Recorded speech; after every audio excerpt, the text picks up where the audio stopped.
नमस्कार दोस्तों, all TT तैयारी चैनल में आप सभी साथियों का फिर से एक बार स्वागत है। साथियों, आप सभी के बीच में पांचवा प्रैक्टिस सेट लेकर के उपस्थित हुआ हूं, जो कि बाल विकास एवं शिक्षा शास्त्र सीडीपी का प्रैक्टिस सेट है।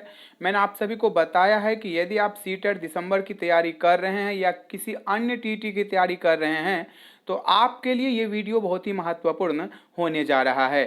साथियों, यदि आपके कोई दोस्त, भाई, बहन कोई भी तैयारी कर रही हैं या कर रहे हैं तो उनको आप ये वीडियो जरूर शेयर कीजिएगा। ऑल टीटी तैयारी चैनल पर आप सभी को संस्कृत का 40 वीडियो है जो टीईटी से संबंधित है, यानी कि सीटेट से संबंधित है, और सोशल साइंस का लगभग 40 वीडियो है, वो भी टीईटी एवं सीटीईटी से संबंधित है, और आपको बाल विकास एवं शिक्षा शास्त्र सीडीपी का भी वीडियो लगभग 40 से ज़्यादा यानी कि 50 वीडियो है जो आपको सीटेट में बहुत ही हेल्प करने जा रहा है।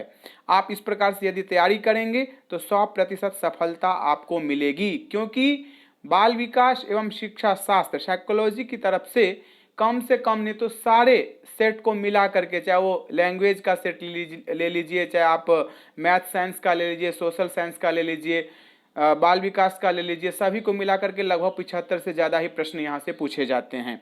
तो देखिए, एक एक करके मैं आप सभी के बीच में रख रहा हूँ।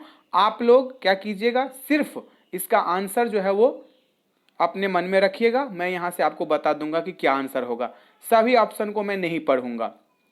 पहला प्रश्न आप सभी के स्क्रीन पर, जीन पियाजे अपने संज्ञानात्मक विकास के सिद्धांत में संरचनाओं को खाली स्थान के रूप में वर्णित करते हैं। 4 ऑप्शन आप सभी के सामने में।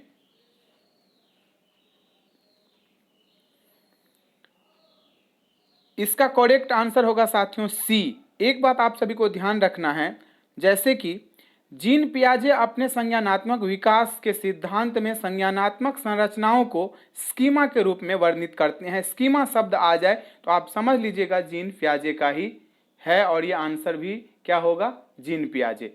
जीन पियाजे स्कीमा, इस बात को ध्यान रखिएगा। दूसरा प्रश्न आप सभी के स्क्रीन पर, जीन पियाजे के संज्ञानात्मक विकास के सिद्धांत में पूर्व संक्रियात्मक अवस्था में विकास का मुख्य गुण क्या होता है। 4 ऑप्शन आप सभी के स्क्रीन पर है, सोचिए।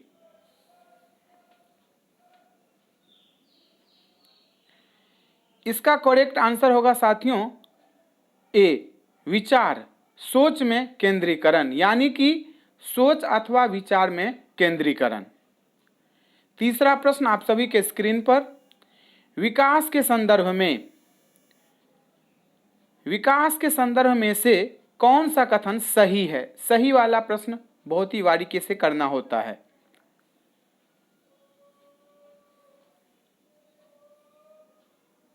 तीसरा का करेक्ट आंसर होगा आपका सी, विकास बहुआयामी होता है। चौथा प्रश्न आप सभी के स्क्रीन पर,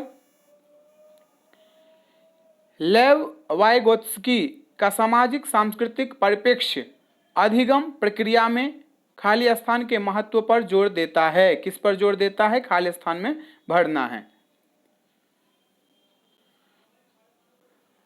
चौथा का करेक्ट आंसर होगा आपका डी, सांस्कृतिक उपकरणों। लेव वाइगोत्स्की द्वारा सामाजिक सांस्कृतिक परिप्रेक्ष्य अधिगम प्रक्रिया में सांस्कृतिक उपकरणों के महत्व पर जोर दिया गया है या देता है, इस बात को ध्यान रखना है। पांचवा प्रश्न आप सभी के स्क्रीन पर, एक प्रगतिशील कक्षा में व्यक्तिगत विभिन्नताओं को किस प्रकार देखा जाना चाहिए।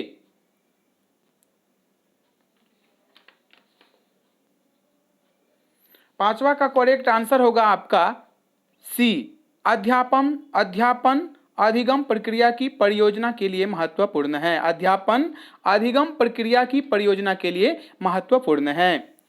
छठा प्रश्न आप सभी के स्क्रीन पर, एक समावेशी कक्षा में खाली स्थान पर जोर देना चाहिए। किस पर जोर देना चाहिए।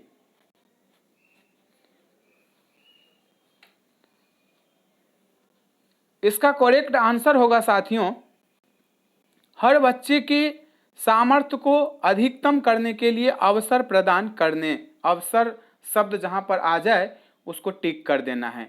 एक समावेशी कक्षा में प्रत्येक बच्चे के सामर्थ्य को अधिकतम करने के लिए अवसर प्रदान करने पर जोर देना चाहिए। ये मेरा भी मानना है, सभी का मानना है, आपका भी मानना होगा। 7वां प्रश्न आप सभी के स्क्रीन पर, दिव्यांगजन अधिकार अधिनियम 2016 के अनुसार निम्न में से किस शब्दावली का प्रयोग उपयुक्त है?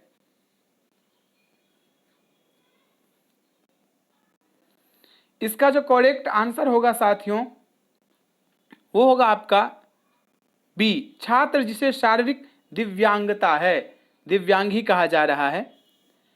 8वां प्रश्न, जन्म से किशोरावस्था तक बच्चों में विकास किस क्रम में होता है? यह बहुत ही महत्वपूर्ण प्रश्न है, आपको इस प्रकार का प्रश्न जरूर दिखाई देगा। 8वां का करेक्ट आंसर होगा साथियों, सही उत्तर होगा साथियों डी, सांवेदिक, मूर्त और अमूर्त। इस बात को ध्यान रखना है आपको, जन्म से किशोरावस्था तक बच्चों में विकास सांवेगिक, मूर्त, अमूर्त क्रम में होता है। 9वां प्रश्न आप सभी के स्क्रीन पर, सृजनात्मकता की पहचान का, सृजनात्मकता आप समझ लीजिए कि पहचान का प्रमुख लक्षण क्या है? 9वां का करेक्ट आंसर होगा साथियों ए, अपसारी चिंतन।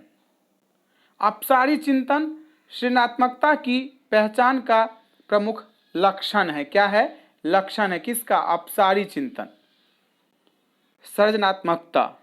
इस बात को ध्यान रखिएगा आप लोग, दो चीज, सृजनात्मकता और अपसारी। 10वां प्रश्न, विविध पृष्ठभूमियों के अधिगमकर्ताओं को संबोधित करने हेतु एक अध्यापक को क्या करना चाहिए? चारों ऑप्शन है आप सभी के सामने में।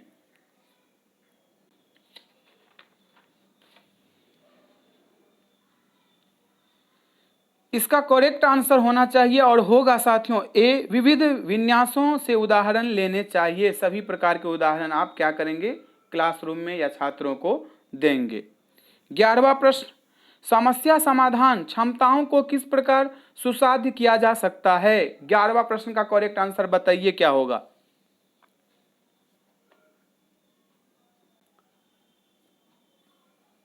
ग्यारहवां प्रश्न का करेक्ट आंसर होगा आपका बी, समरूपों के इस्तेमाल को बढ़ावा देकर। किसको बढ़ावा देंगे? समरूपों के इस्तेमाल को।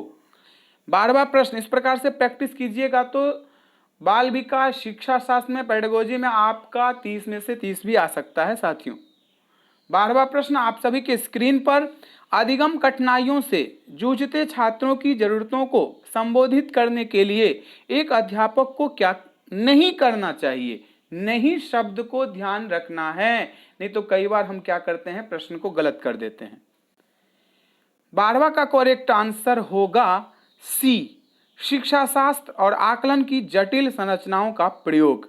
यानी अधिगमकर्ताओं से जूझते छात्रों की जरूरतों को संबोधित करने के लिए एक अध्यापक को शिक्षा शास्त्र और आकलन की जटिल संरचनाओं का प्रयोग कदापि नहीं करना चाहिए। क्या नहीं करना चाहिए? शिक्षा शास्त्र और आकलन की जटिल संरचनाओं का। 13वां प्रश्न, शर्मिंदगी, क्या होगा आंसर? 4 ऑप्शन है आप सभी के सामने में। इसका करेक्ट आंसर होगा सी, शर्मिंदगी के भाव को अध्यापन अधिगम प्रक्रिया में बारंबार पैदा करना चाहिए। 13वां का जो करेक्ट आंसर होगा शर्मिंदगी का, वो होगा आपका ए, सी नहीं होगा, ए होगा। शर्मिंदगी का संज्ञान पर नकारात्मक प्रभाव पड़ सकता है, बिल्कुल पड़ सकता है। 13वां का जो करेक्ट आंसर होगा वो होगा ए का संज्ञान पर नकारात्मक प्रभाव पड़ सकता है। इस बात को ध्यान रखिएगा, थोड़ा सा शब्द को समझिए। तीसरा में क्या कह रहा है? शर्मिंदगी के भाव को अध्यापन अधिगम प्रक्रिया में बारंबार पैदा करना चाहिए। ऐसा पैदा करेंगे तो बच्चा जो है क्लास में आपसे कोई प्रश्न ही नहीं करेगा, आपके सामने से भागेगा, आपके सामने में आएगा ही नहीं। इसलिए शर्मिंदगी का संज्ञान पर नकारात्मक प्रभाव पड़ सकता है। 14वां प्रश्न आप सभी के स्क्रीन पर, निम्न में से अध्यापन अधिगम का सबसे प्रभावशाली माध्यम कौन सा है? 14वां का करेक्ट आंसर होगा साथियों ए, संकल्पनाओं के बीच संबंध खोजना। इस प्रकार से आप लोग प्रैक्टिस कीजिए। एक अध्यापिका को दिए गए किसी